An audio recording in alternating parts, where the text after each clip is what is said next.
We are live. That's Oh my. gosh, you just continuing on. Yeah. Me too. Okay, 1 o'clock, I'm going to call the July 1st Board of Commission meeting to order.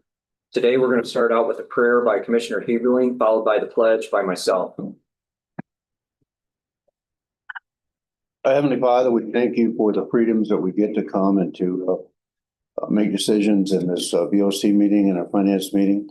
Lord, we thank you for the beautiful day. We thank you for your blessings upon not only upon our community, but upon our nation. And as we go through our meetings today, Lord, we ask that you would guide and direct us to make the right decisions. We give you the honor and the glory in Jesus' name. I pledge allegiance to the flag of the United States of America and to the republic for which it stands, one nation, under God, indivisible, with liberty and justice for all. Thank you, everyone. Leslie, roll call, please. District 1 Chairman John Block. Present. District 2 Commissioner Roger Ballard. Here. District 3 Commissioner Gary Heberling. Here. District 4 Commissioner Bill Sarkella. Present. District 5 Commissioner Christine Lee. Present. District 6 Commissioner Evans Ehart is absent. District 7 Commissioner John Moody is also absent. We do have a quorum. Thank you, Leslie. You're welcome. At this time, I'll entertain a motion to adopt our agenda. I'll make that motion. I have a motion from Commissioner Lee, support from Commissioner Ballard to adopt the agenda as presented. Is there any discussion? Hearing none, all in favor signify by saying aye. Aye. Opposed? Motion is carried. At this time, I'll entertain a motion to approve our meeting minutes from June 17th. Mr. Chairman, I'd like to make a motion to approve the minutes from June 17th, 2025. I have a motion from Commissioner Heberling to adopt our meeting minutes from June 17th. Do I have support? Support. I have support from Commissioner Sarkella. Is there any discussion? Hearing none, all those in favor signal by saying aye. Aye. Opposed? Motion is carried. You will receive your correspondence from Jody through email the other day. We're going to move into commissioner reports, and we will start with Commissioner Ballard.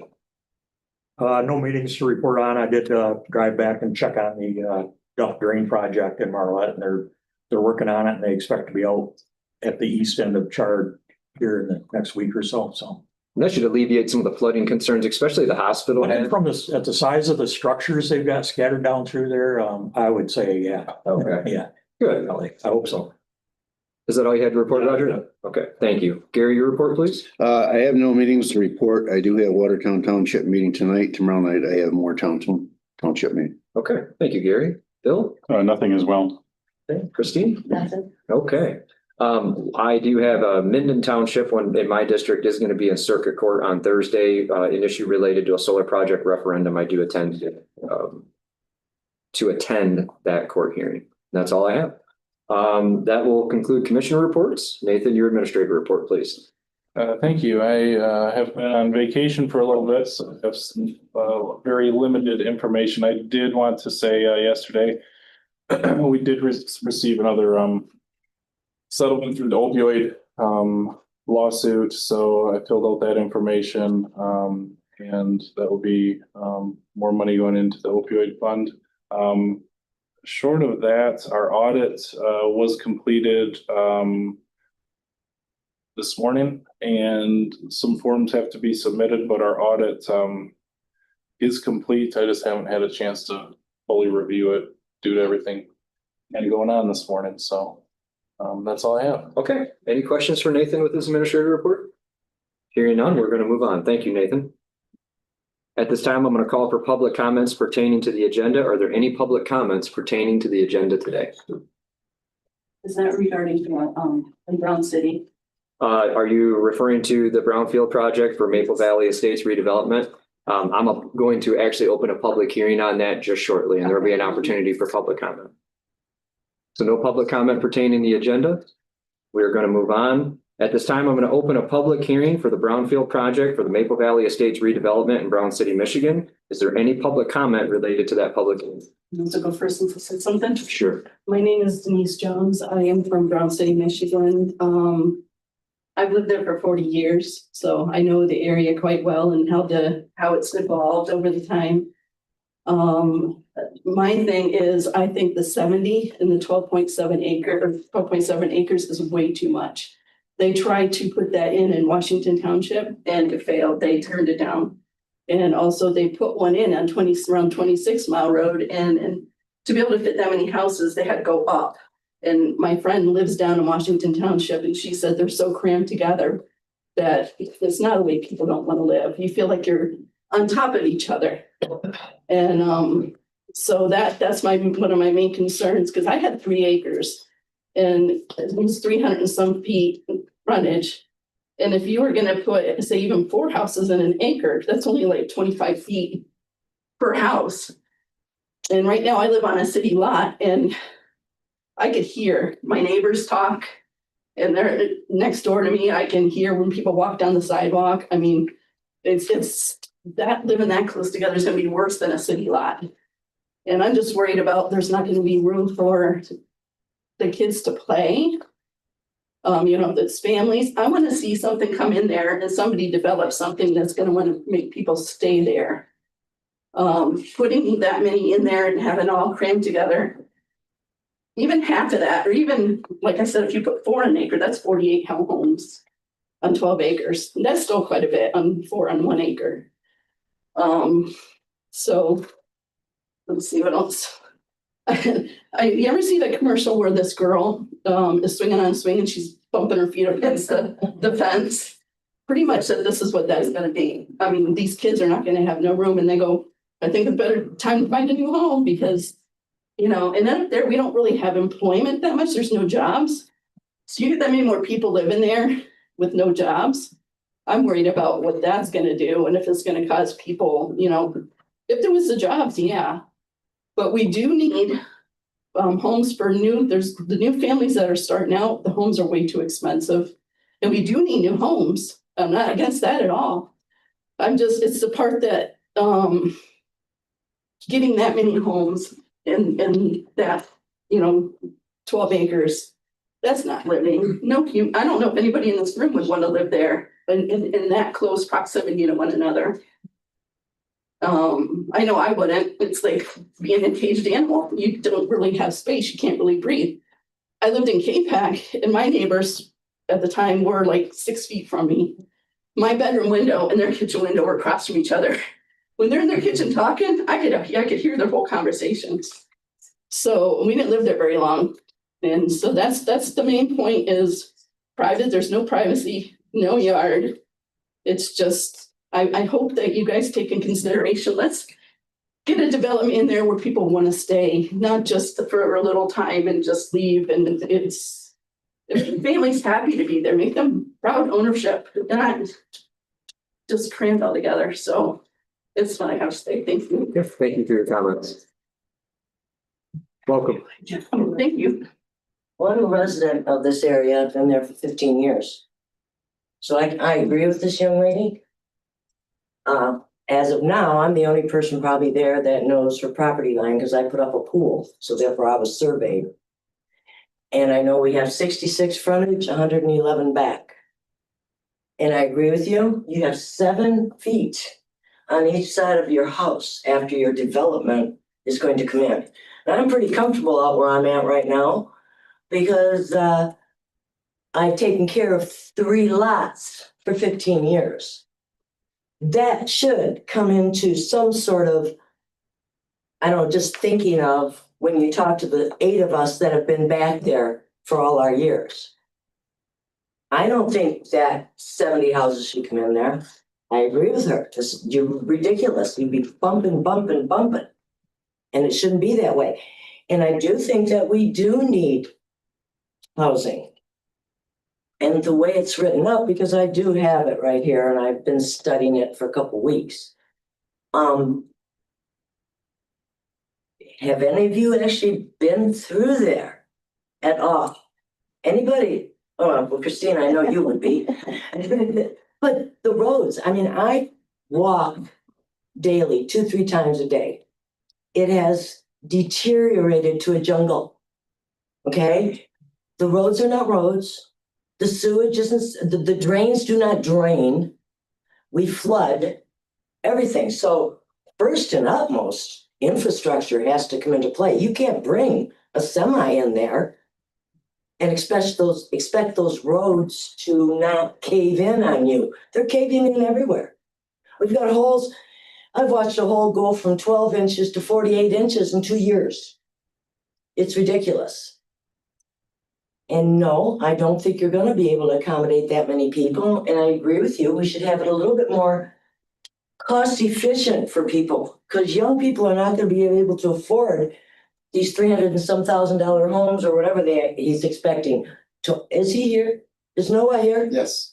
Okay, well, why don't you ever take my phone calls? Ma'am, I'm sorry. this is Okay, an that's opportunity fine. for you to address the board. Okay, that's fine. It's We not a won't question. take phone calls from anybody, so I thought maybe I could address them here. We don't get any kind of road maintenance. I happen to have a handicapped daughter who has to get out on a city bus. The city bus could not come through. I did not get mail for a week because the postal service can't get through. And these are all things that should be addressed before. And I've asked the city, I've worked with the city too, of Brown City, to like work together. Let's work together with this. But you didn't know her. And I can't even walk anymore for the coyotes, the snakes, the gophers, the groundhogs that come out of the grass that is 4 feet tall. So those are the things that I'm all for. You guys want to make this better, but 70 homes is ridiculous for that small area. Other than that, can't think of anything at this moment, but like I say, I've been there 15 years. I've watched it go from a beautiful location when the owner lived out of state to what it is now, and it is ridiculous. Absolutely ridiculous for anybody to have to live like we're living and paying the taxes we pay. I pay almost $1,500 in taxes for nothing. Zero. Okay? No maintenance, no nothing. And I've been doing it for 15 years. So that's about all I got to say. But if you'd like any information from me, I'd be more than glad to give it to you. Thank you for your Thank you. comments. Are there any further public comments? Welcome.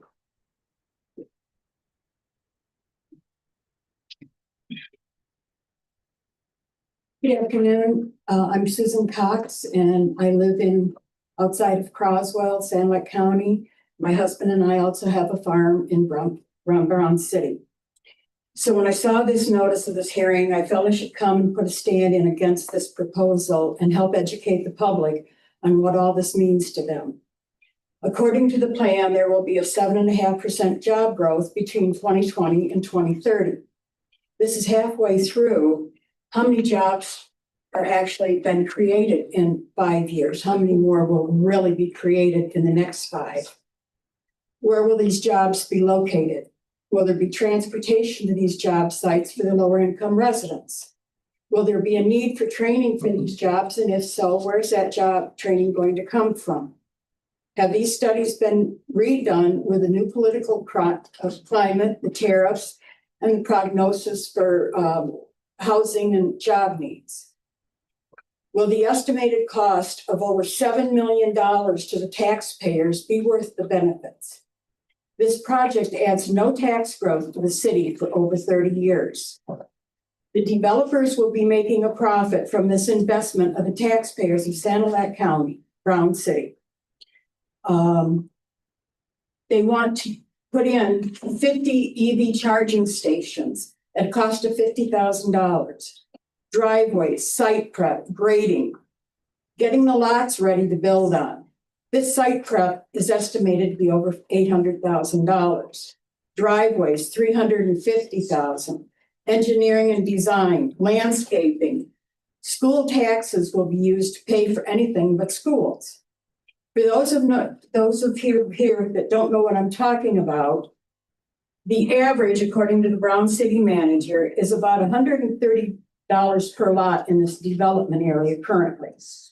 Once the houses and apartments are built, the difference between that 130 and the taxes that would normally be collected on these expensive homes would be captured and to pay back the developer for everything I just listed, plus all the infrastructure.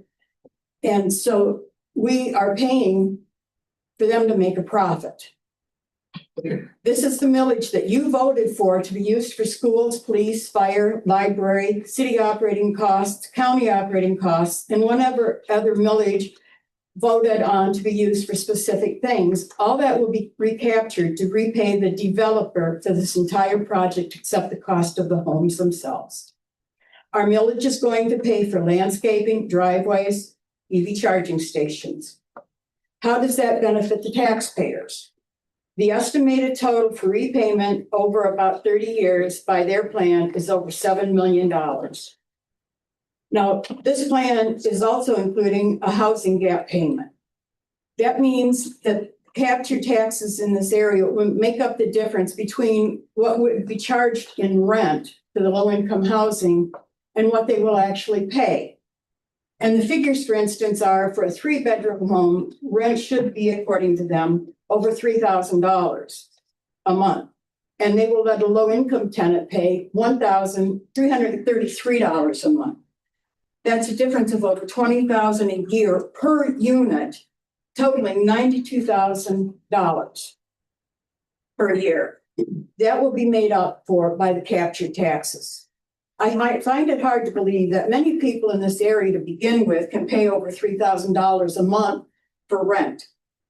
And I find it even more unbelievable that a low-income person could pay $3,300 or $1,300 a month for rent. At a minimum wage job, which is $10.33 an hour for 40-hour work week, that's $1,652 a month. That gives you a difference of about $300 that they're going to live on. No way. According to the city manager, there are 12 homes in this development now. He said the original developer did not use the correct pipe for the sewers. The roads are so subpar that the city will not plow the roads. The school buses won't go down them. The residents have constant problems with the sewers. If the residents are paying city taxes, isn't it up to the city to repair these sewers and roads? Why were the developers not made to put in the infrastructure according to code in the first place? So what are the guarantees that this developer will do better? This development has been sold several times and nothing has been improved. Now, this new developer is not required to put up a bond to ensure the work will be completed and up to code and that the homes will actually get built. And even if it is, will the developer be required to keep up the infrastructure or will the city? Will the developer get paid if he fails to put the homes in that he promises? There will also be a tax millage that will be captured to go to the state brownfield development fund, which is more loss to the county. Now, the kicker to the taxpayer is there are downtown development authorities in Croswell, Lexington, Marlette. There's another brownfield development in Port Sanilac, and chances are that project will have cost overruns for remediation because of the debris buried on this property, such as x-ray machines, lead vests, x-ray plates, and other medical equipment, as well as lumber and insulation. I was there, I saw it buried. There are TIFA districts in Croswell, which is another tax increment finance capture of our millages. They all capture millage to improve the area in much the same way this brownfield development is doing. So if you add this $7 million plus the $500,000 captured yearly for these others, over a 30-year period, you're looking at over $15 million that is not going to our fire department, it's not going to our libraries, it's not going to the police. And this is why they ask you to vote for new millage. And you ask why we just voted new millage. It's because they are not getting the full millage that the taxpayers expect those taxing entities to get. And people, when they look at the ballot, I don't understand. My husband, doesn't read the fine print, and most voters would not read the fine print at the bottom of the millage or understand it where it says this millage is for this, but could go to other taxing entities. And that's what they're talking about. It's the loss of that millage to what we voted for to go to these tax increment finance districts, the brownfields, the DDAs, and the rest of them. So it's just a few taxpayers that are paying for the brunt of our services. So while you struggle to pay for food, your taxes, mortgage, and everything else you need to pay out to live, the new owners of these proposed units will have paved driveways, EV charging stations, landscaping, all done on our tax dollars. So when you receive your ballots, look at the fine print at the bottom, and you'll see where it says that it can go to other taxing entities. There's also a state brownfield development that captures money from this fund as well as the others. And so that's more money leaving the area. Now, I want you to remember what I'm saying. Think about it and see if passing these districts and captured millages is the right thing to do. Next time a child dies because the fire department can't afford the jaws of life. Next time a police officer is shot on a domestic violence call because our departments can't afford another officer. Remember, next time there's a school shooting because schools can't afford duty safety officers.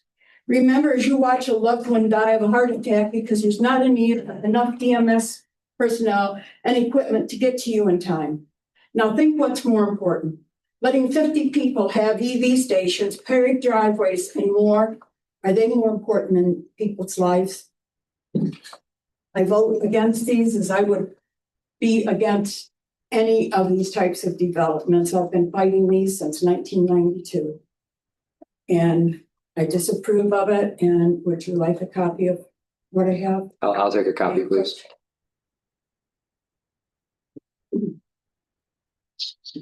Thank you.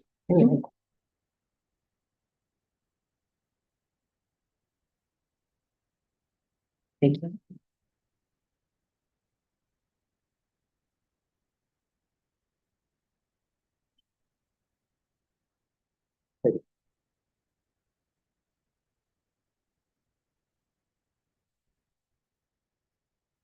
Thank you for the comments. Are there any further public comments related to the public hearing for the Brownfield project for the Maple Valley Estates redevelopment in Brown City? And I have one more comment. Very quickly, please. About the EVs, my husband works for an international automobile company. And a lot of the EV contracts are put on hold right now. Nobody wants them. And if they're gonna be putting all this money into all these charging stations, I don't think it's gonna be a necessity. Okay. So I just wanted to make, and not only that, is that they pull from the grid. You talk about power outages. Brown City is gonna be left and right power outages. Thank you for your comments. One last time, any further public comments related? Feel free. Welcome. Thank you. Good afternoon. Samantha Marius with Pleas and Vandenbrink. We are the Sanilac County Brownfield Redevelopment Authority consultants. So we review and make recommendations based on any plan that may come before the Board of Commissioners. Just a few comments about some of the intricacies in the Brownfield plan presented before you. In Brownfield in general, I know there were some concerns of what happens if the development is stalled. I know we're trying to revitalize a previously stalled development. If there's no development, then there's no incentive. With brownfield plans, the value is frozen at what it currently is, and any increase in taxes is proportionally used to repay a developer for upgrading the infrastructure, completing the roads, and getting those roads back to those standards. There is a cost accounting reconciliation that does occur after those expenses are incurred by the developer. So we go through and make sure that each thing that was approved in the brownfield plan matches, and any amount that's approved in the brownfield plan is a not to exceed amount. With respect to the MSHDA published control rents as well, I wish I could make those lower. We're still not entirely sure why the published control rents are so high. But MSHDA publishes those on an annual basis, and similarly, with that potential rent loss calculation that's in a brownfield plan, we go through and make sure that what is the control rent as compared to what rent is being charged matches out. And I also wanted to note that the voted school debt is a non-capturable millage within the plan. So the state education tax, if that is an Act 381 work plan approved by the state of Michigan, the project would capture these 6 state education tax mills, and per statute, 3 of those get reimbursed to the state of Michigan for their revolving loan funds, so they can incentivize development projects throughout the state of Michigan. I can let the developer and Mission Growth Advisors speak to some of the specifics about the development proposal itself. I know there was some questions about that. Okay.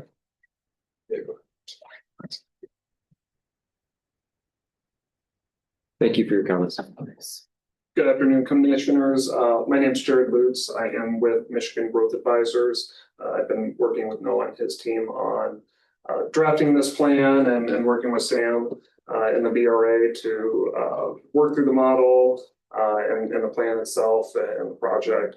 Just again, to kind of level set here. So we are talking about 70 new single family homes. Of those 70, 11 will be income restricted.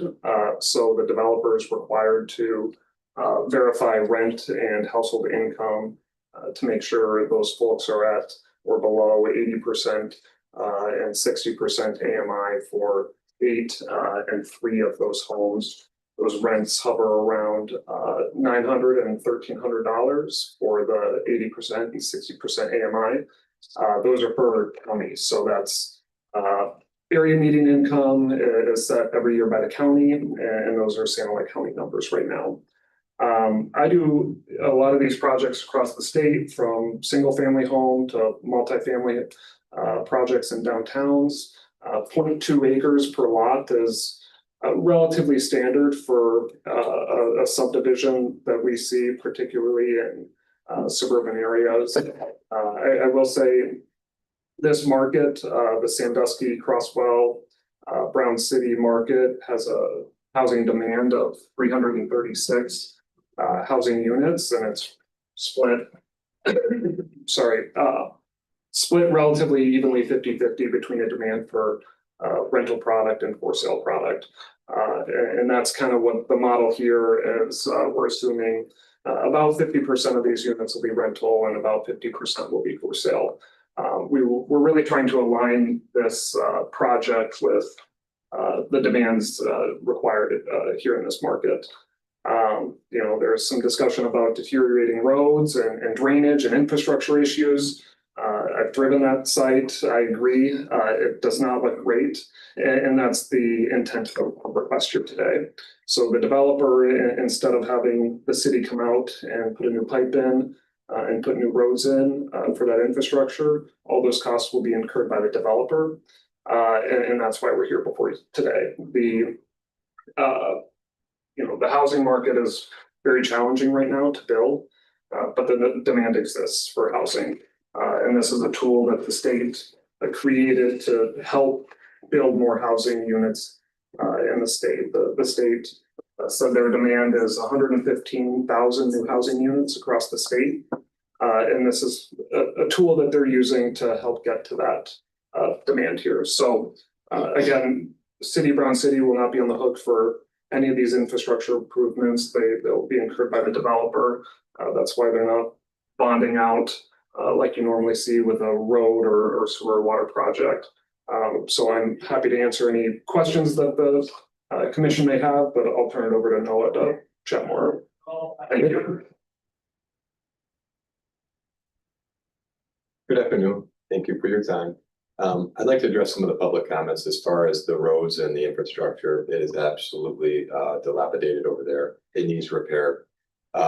We are not the original developers of the project. This was already originally 78 units. So I know there's some concern about the density over there. That has nothing to do with what we are doing. That density was already set. It was already platted with the county years ago, I believe in 2004. And we are now just here to try getting the project back to what I'd like to consider a beautiful neighborhood, which at one point, according to some of the homeowners, it was. Unfortunately, now the roads have been dilapidated. We've only been involved in this project less than 12 months, and we've been actively trying to secure the brownfield and other programs to be able to upgrade the infrastructure, because it does cost millions of dollars to go in there and redo the roads and redo the street lighting and redo all the landscaping and redo all the underground and all the sewers and all the driveways, et cetera. So as far as the capturing of taxes, and right now the current taxes are about $130. So regardless if we do this project or not, I really don't believe that we're taking from the fire department or other type of entities, the library, et cetera, because there's no revenue that exists currently today with these lots. And the the people who live in the subdivision, I believe there's 8 homeowners, not 12, as stated. You know, I believe that they want to see something done with the subdivision. You know, the roads there are very rough and there's a lot of road there. And the street lights are falling over in the project. I'm sure some of the people who live in the project would agree. And there's no sidewalks in there. So our plan is to go in there, redo the roads up to MDOT standards so we can turn them over to the county so they can be plowed. And right now they're not up to those standards. So they will not take them over. You know, the lights are all dilapidated. There's no sidewalks in the subdivision. And we plan on going in there and redoing everything in there and making it, as far as the 70 lots that exists already there. So we're not going in there replatting land or anything like that. This is already a development that already exists.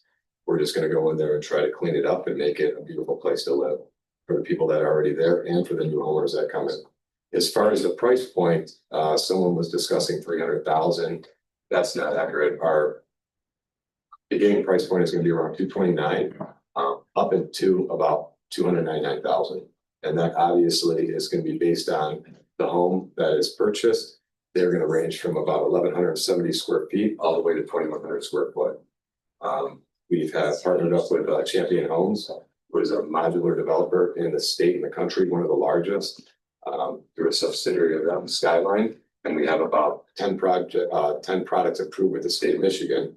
Already architectural plans that have been approved for different floor plans and layouts, basement, crawl spaces, 2-car garage, driveway, whatever the homeowner decides to pick, and the parcel they decide will decide the price point.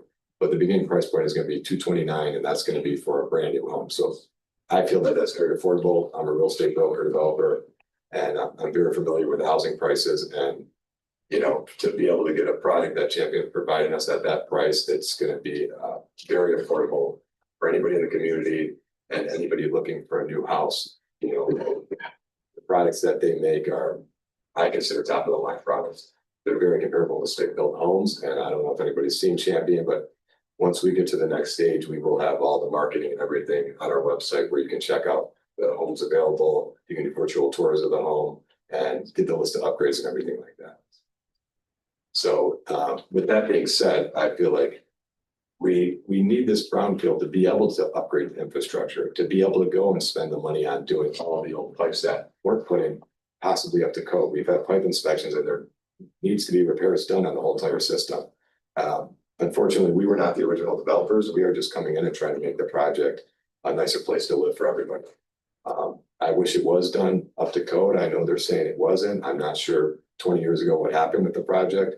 All I know is what we can do moving forward to make beautiful subdivision and make it look nice, where the homeowners are going to be proud to live there that are already there, you know, and the people coming in the project are going to be proud to live there because it's going to be a beautiful subdivision.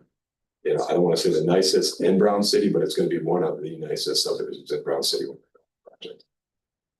Okay, any questions? Yeah, you had said that the original developer had planned for 70 units.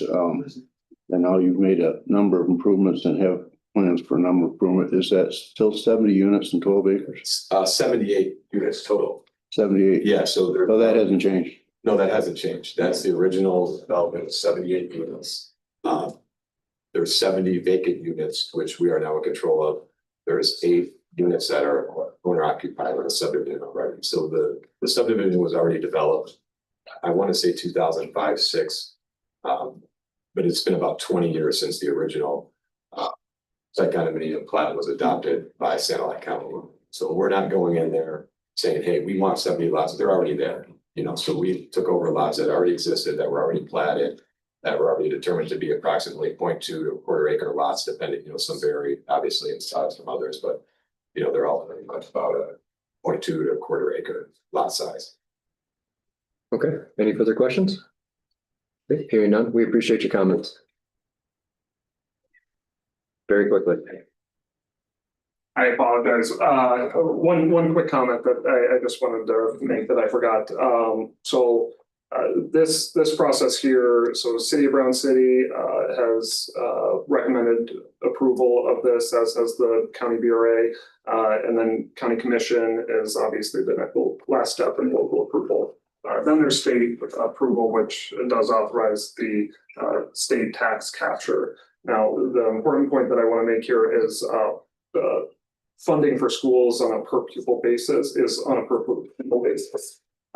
So even though that there's a reduction in school operating taxes paid, that doesn't reduce the taxes received and the funding received for the school district. So as you add 70 homes, if there's kids going to be attending schools, the amount of funding that the school district receives will actually increase as pupils increase within that school district. So just wanted to clarify that point. Thank you. Thank you for your comment. Are there any further public comments related to the public hearings? Seeing none? No. They keep saying there's no school taxes captured. 2.2 summary of eligible activities says, phase 1 and phase 2 will be required for the project and is anticipated to cost $25,000. This is cost statutorily approved for reimbursement with school taxes. And I understand the fact that the lots are only paying 130 in taxes right now. They claim there will be no cost to the taxpayers. But if the city were to put in this, sell bonds, put in this infrastructure and sell the lots, then they would have the capture of all of the taxes coming from these $200,000 homes, not just $130 for the next 30 years. So therefore, it makes more sense for the city to sell bonds, put in the infrastructures, sell the lots, and therefore it benefits the community. And we are not losing that taxes that are captured. It would be going right back into there, and we would not be paying for driveways. We would not be paying for landscape. We would not be paying for charging stations. I understand your point is made. I appreciate your comments. Is there anybody who hasn't spoken yet that has more comments related to this issue? I can say something. Okay. My name is Frank Cox. I just married Susan lately. I've been living in Brown City since 1989.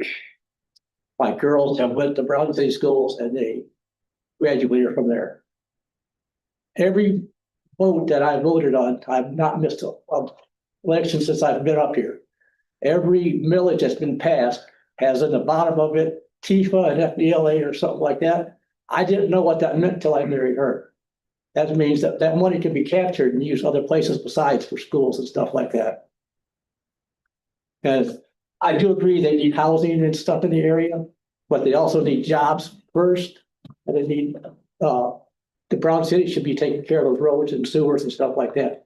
And sell bonds or whatever besides getting the people protected, because I live on Social Security and we just can't pay taxes like I used to when I was working. So I'm just an average working class guy. And I know her, these people, they're just like me. They're struggling to make it to the end of the month. So what can I do? Sell my property and go move into some little apartment somewhere or something like that? No, I want to be able to be on my own as long as I possibly can. Thank you for your comments. Okay, at this time, I'm going to close the public hearing related to the Brownfield project for Maple Valley Estates redevelopment in Brown City. We are going to move on in our agenda. Our next up, we have a presentation from MSU, Mary Hayden. Mary, welcome. Thank you. I would at this time invite two 4-H members to come up. We have Austin Barney. She is a 4-H ambassador here with Salem County, and then Penelope Moore. She is a proud winner of one of our 2 Mark of Excellence Awards that is presented from by the state of 4-H, Michigan. And so she is one of 2. She earned her and Alicia Etter, both are from Croswell, and they both earned that recognition just this week. So I want to thank them for coming today. Just a little recap of what we do here in 4-H. Everybody thinks 4-H is going to the fair. Well, that's some of it, but that's not all of it. We do more than just show animals at the fair. This year I have broken into Brown City at the library. I do homeschooling groups there. I have over 25 youth that have signed up with me in the Brown City Library. I do Marlette Library. I've now got into Port Sanilac Library this summer, doing embryology at the library during story time and also rec time. Lexington is another library that I'm getting into also this month. So we are venturing off into all the different areas. We do archery, spin clubs, we do art, we do baking, cooking, embryology, you name it, we do it. I've even got MVP Sports to donate 2 baskets, and we're teaching kids on how to do disc golf. So we are also utilizing the local parks that have the disc golf courses. And so we're doing that also with our homeschool groups also. So that is just some of the things I've been doing the last couple months. We just got done doing expiration days, the Croswell Fair, and also Thumb Area 4-H Camp. So Austin was one of our counselors at the Thumb 4-H area camp. So she survived a week of camp with the campers. So hopefully, this is her last year, unfortunately. So she got into 4-H a little late in life. You've been 2 years now? 3 years, 3 years. So she can't wait to become a volunteer. So I can't wait to have her as a volunteer. She's done a lot in the last 3 years. So if anybody has any questions? Any questions? How many kids total, do you know, throughout the county? Throughout the county that I have enrolled currently? Yeah. I have over 400. We are Clover Bud heavy, which means we have the 5 to 7-year-olds. We have a lot of new families and a lot of young kids. So that's where we're heavy right now, but we're rebuilding our program. But that's across the state. That seems to be the trend. Sanilac County, as most counties did, took a big hit during COVID. You know, so, but we're rebuilding our programs now, we're rebuilding our clubs, and I'm doing more than just the animals. I do a lot of things to get the kids involved. So, yeah, if you can think of it, 4-H can do it. Good. So, Good. Good. all right. Well, thank you for giving us a presentation. Congratulations to both of you on your accomplishments, and thank you for visiting us today. Good job. Thank you very much.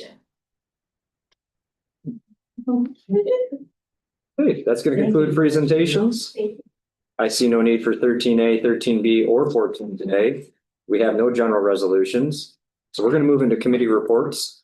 And being as I have nobody to my right, I'll start.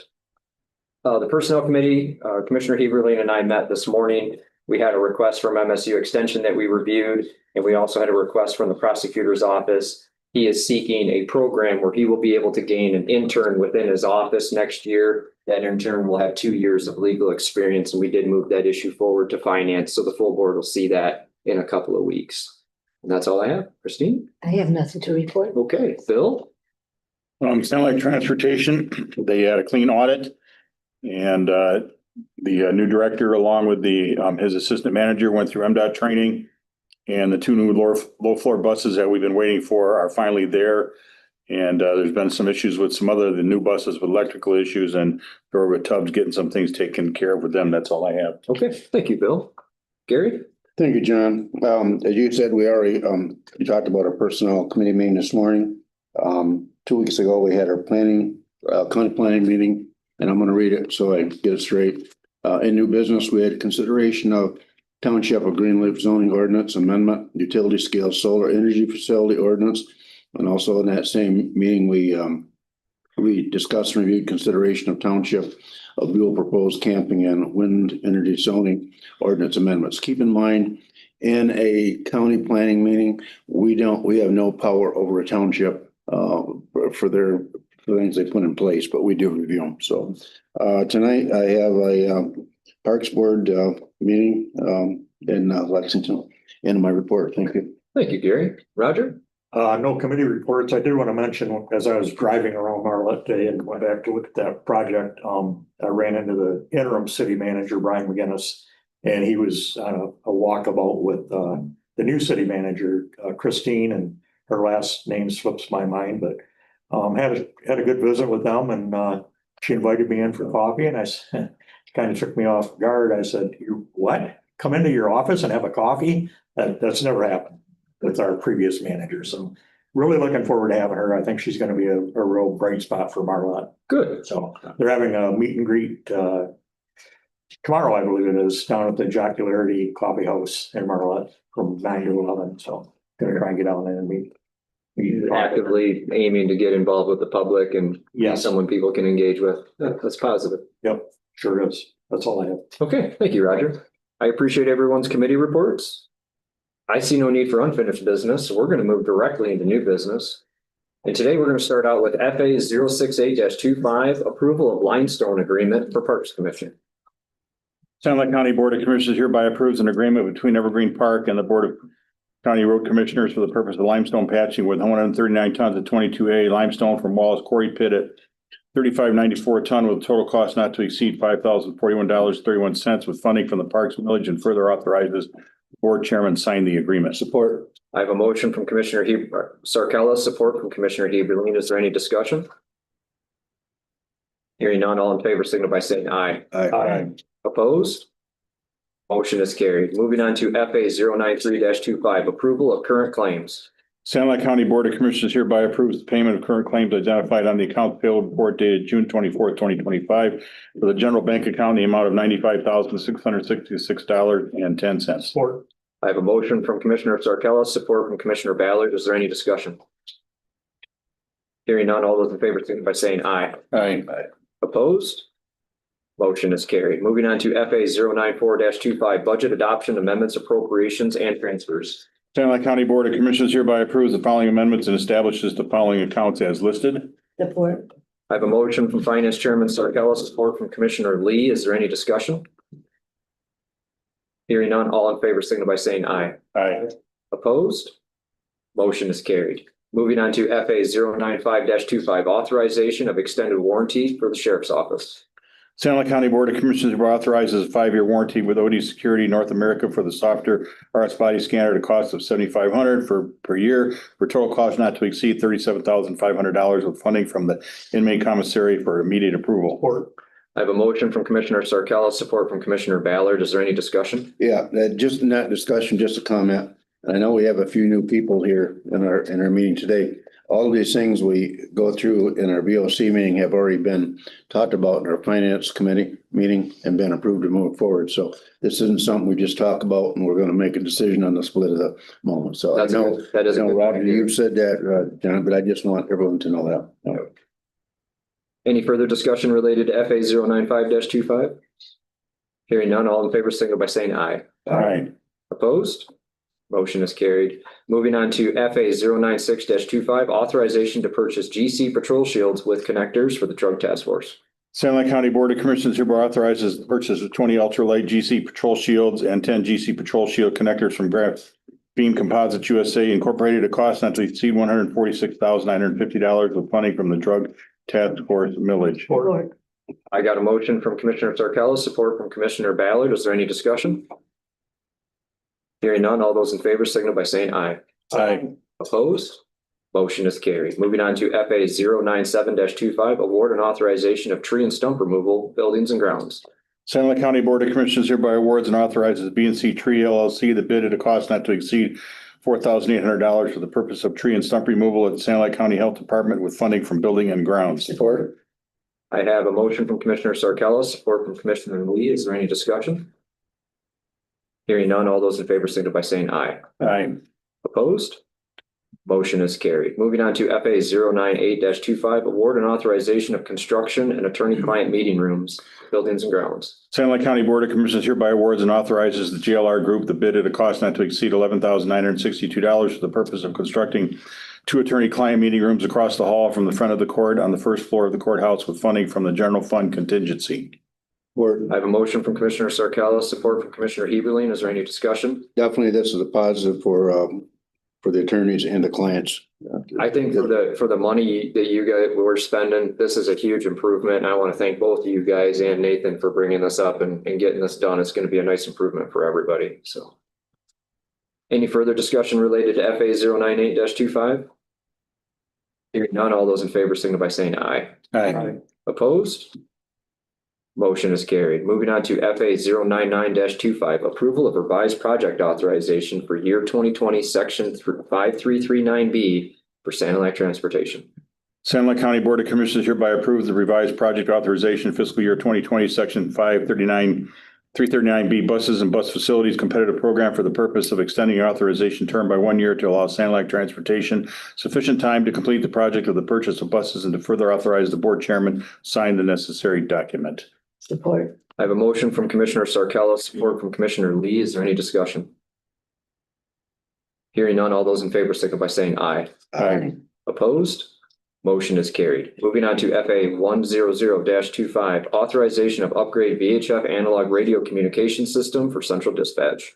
Sanilac County Board of Commissioners hereby authorizes the upgrade to the VHF analog radio communication system with a digital communication capability at a cost not to exceed $470,764.40, and further authorizes programming changes to accommodate the digital signal and to allow for the patch with Michigan State Police radios from Modicom at a cost not to exceed $9,600 with funding from the 9/11 millage for both projects. I have a motion from Commissioner Sarcella, support from Commissioner Ballard. Is there any discussion?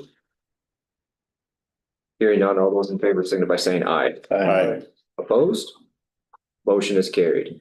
Finally, today we have FA 101-25, approval of the maintenance backup system renewal agreement for information and technology. Sanilac County Board of Commissioners hereby approves the renewal of a 3-year maintenance agreement of the existing backup system from Force Barracuda Networks at a cost not to exceed $85,218.84 with funding from Information Systems. I have a motion from Commissioner Sarcella, support from Commissioner Lee. Is there any discussion? Hearing none, all in favor signify by saying aye. Aye. Opposed? Motion is carried. That will conclude new business. We are going to move on to general public comments. Are there any general public comments today? Seeing none, we'll move on. There's no need for closed session or closed session minutes, so I'll entertain a motion to adjourn our BOC meeting at 1:52. I'll make that motion. Motion and support, all in favor, signify by saying aye. Aye. We are adjourned. Thank you, everyone.